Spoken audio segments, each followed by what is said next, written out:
పల్నాడు జిల్లా క్రోసూరులో మాజీ ఎమ్మెల్యే నంబూరు శంకర్ ఆధ్వర్యంలో వైసీపీ శ్రేణులు భారీ ర్యాలీ నిర్వహించాయి.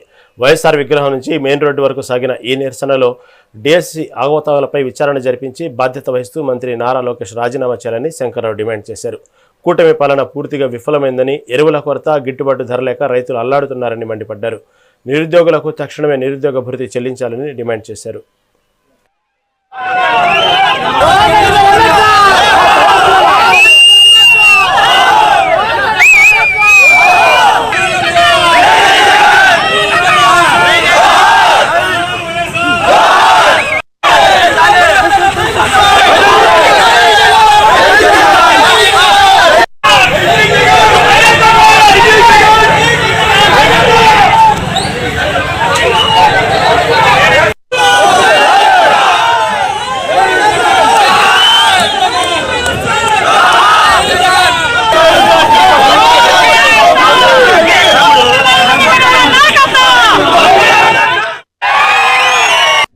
అది ఒకటే అడుగుతున్నా, ఓపెన్గా బయట పెట్టండి. మీరు పెట్టాల్సిన అవసరం ఉంది.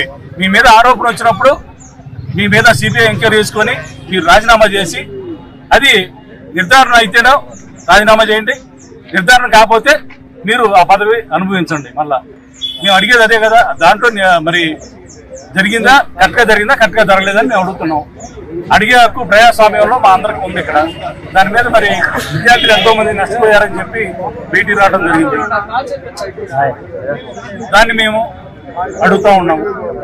మీ అమ్మటి తిరిగే వాళ్ళకి, మీకు పాదయాత్రలో తిరిగే వాళ్ళు, యువకాలంలో తిరిగే వాళ్ళకి మరి స్పోర్ట్స్ కోటాలో ఎట్లా ఇచ్చారు?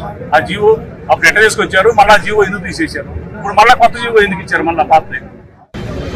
దీన్ని తప్పు పెట్టుకొని మీరు ర్యాలీ చేయడానికి ఇల్లేదు, నిరసన చేయడానికి ఇల్లేదంటే ఎట్ట గురించి కుదరదు. అంబేద్కర్ గారు రాసిన రాజ్యాంగం అనేది ఉంది. ఈ ప్రజాస్వామ్యంలో తప్పు చేస్తే నిలదీసే హక్కు మాకు ఉంది కాబట్టి మేము అడుగుతున్నాం. మొన్నే చూశారు కదా ఢిల్లీలో ఏం జరిగిందో.